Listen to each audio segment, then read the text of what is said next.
Why, hello there, everybody.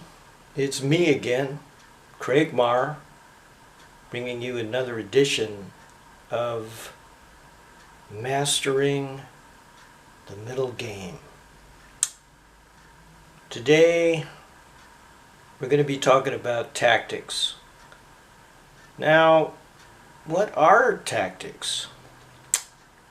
Well, tactics are your basic punching power, your knockout ability. You know, I've been a fan of boxing for quite a while. It's kind of like in boxing, you know, you'll have fighters who can't box, you know, but they're very dangerous and they're good because they have a powerful punch. Tactics basically are 2, 3, and 4 move combinations which checkmate or win material. Now, why do I want you to get better at this? Well, tactics are the single most important skill in chess. Yet, it's also the hardest skill to develop and to master for most players. Anyway, here's today's problem. White to move. Now, for my advanced viewers, this is very easy, and I know you already got it. But for my beginners, take some time here.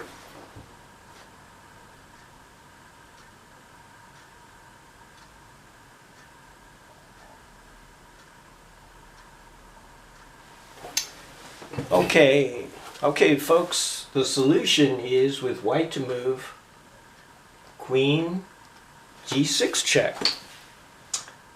Now, the only legal move is he has to capture the queen. And now, bishop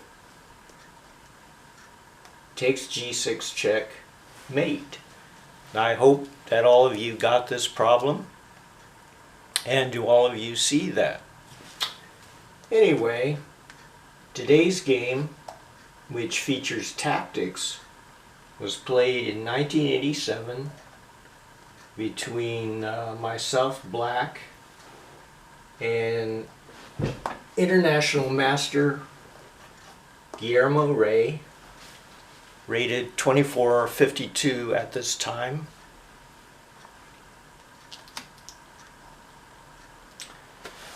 Rey had white, and he opened with d4, knight f6.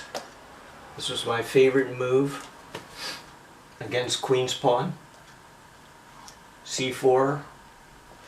Now, when you're playing in high-rated tournaments and open sections in America and the United States, experienced players will not take a lot of time on their moves. They'll just whip out these moves really fast, the opening moves. So this came quickly. Now knight f3 came without much thought, and this is the top opening at the Grandmaster level and at the World Championship level. I'm sure if you watch the World Cup or the next World title match, you're going to see this opening, I guarantee you. At least once or twice in the World Championship match. Anyway,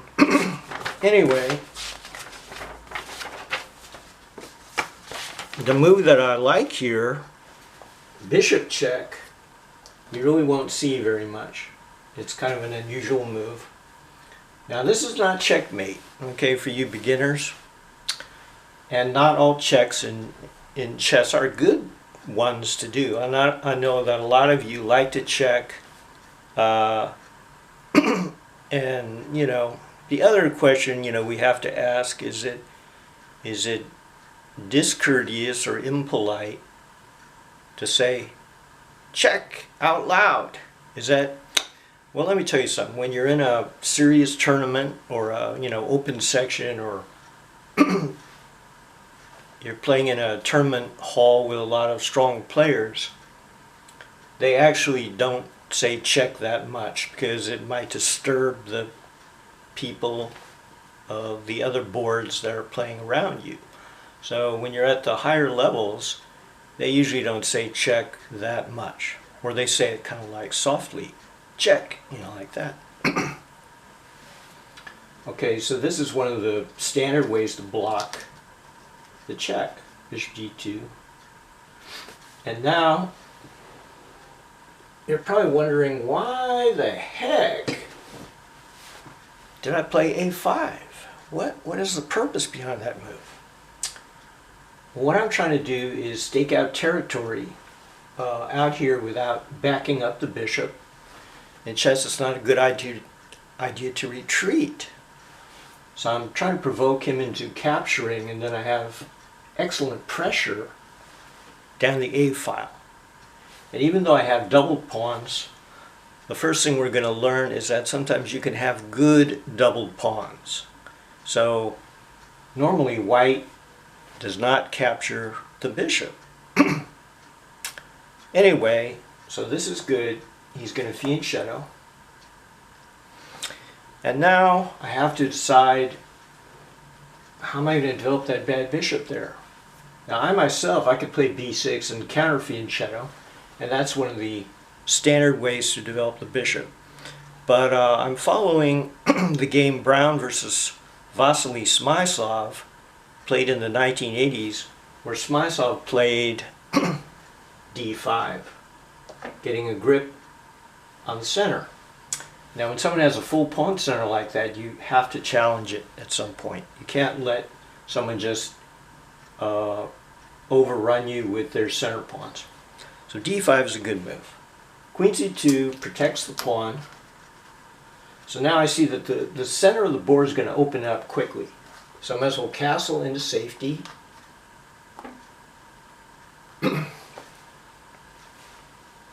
Bishop g2 is good to begin to get the king castled. Now this is a very natural developing move, putting pressure on the d pawn. So there have been no mistakes made so far. So white castles into safety. And this is a good move.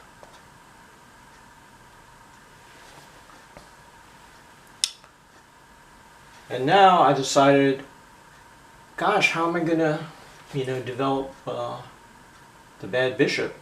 Well, here's how you do it. I play pawn takes pawn, queen takes pawn,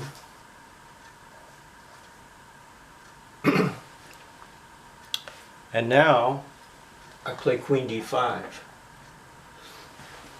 Now, we played 9 moves, and I've already played all these moves probably within 5 minutes or less than 5 minutes, because it's all book. It's standard, which we call at the higher levels, it's a tabia.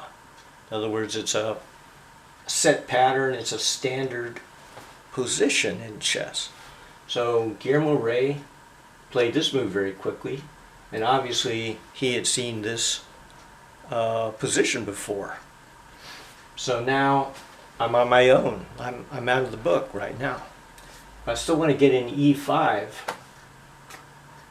but I see that I cannot play it right now. So I put pressure on this pawn. Now I'm actually threatening simply to capture this pawn.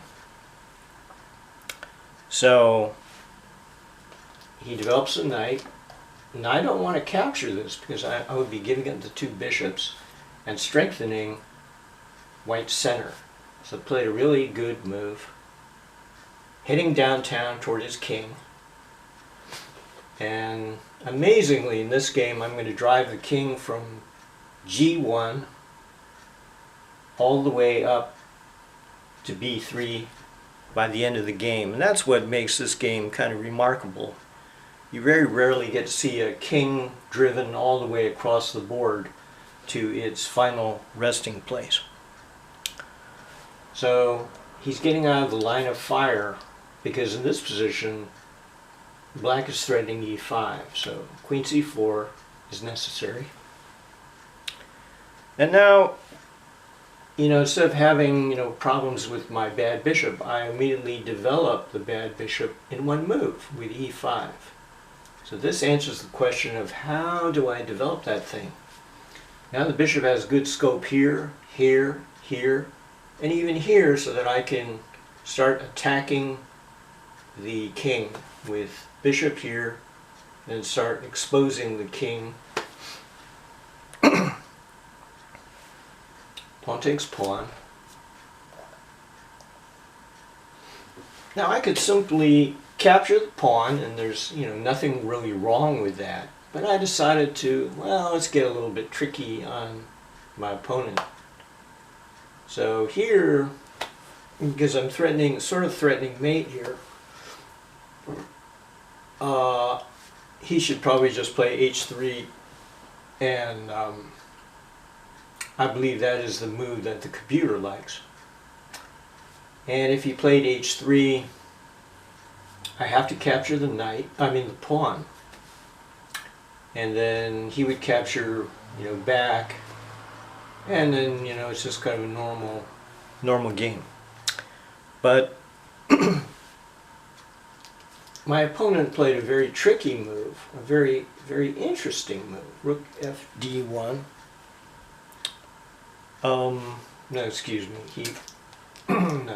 He played the queen f4 here. This is a very dangerous move, but obviously, he wants to trade queens.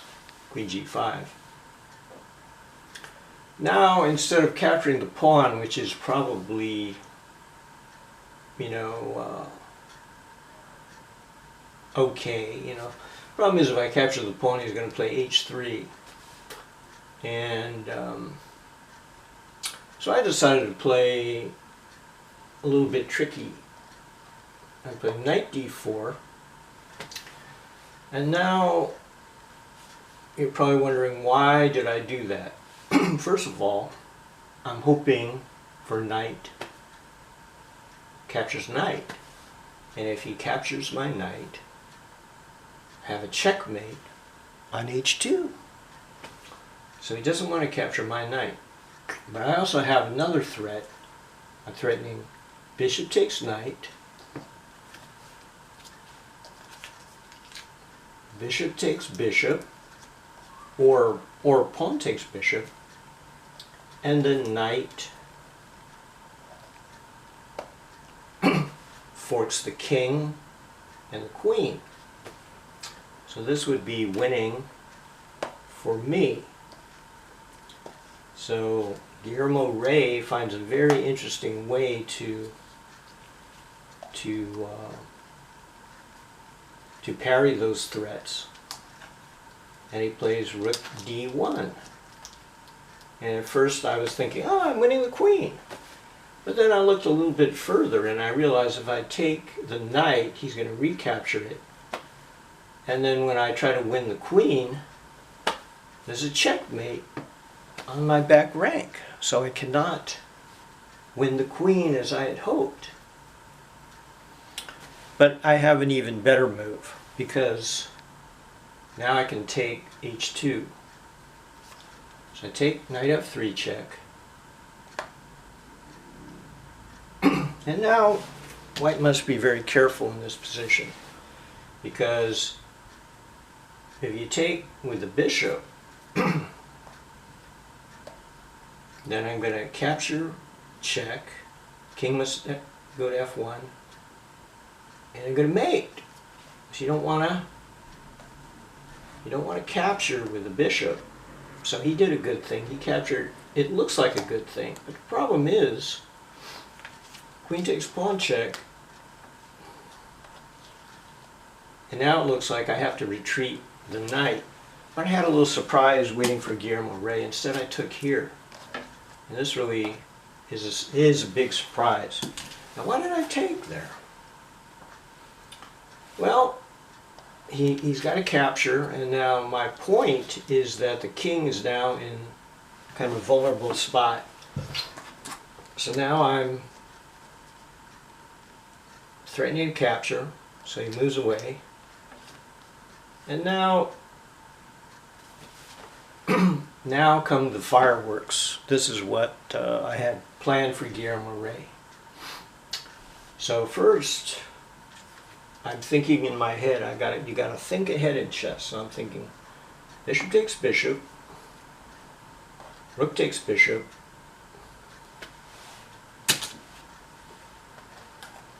rook d2 check. And you're wondering, well, what the heck is Mr. Mar doing? Well, this is what I'm doing. This is the scorpion sting at the tail end, you see? Because no matter how he wriggles and squirms, I'm going to get the rook. See? Goes here.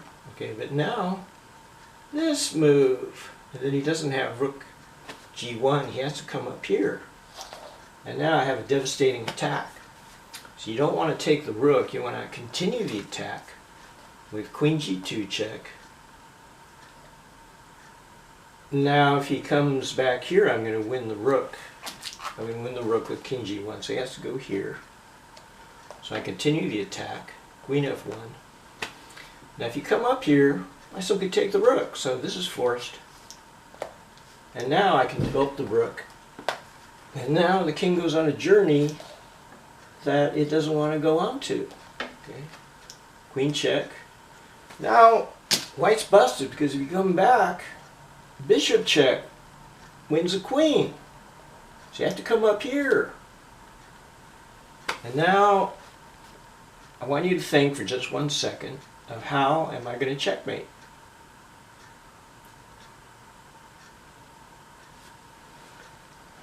A4 check. White resigns because king takes pawn. Queen check. And no matter what you do, the next move is going to be mate.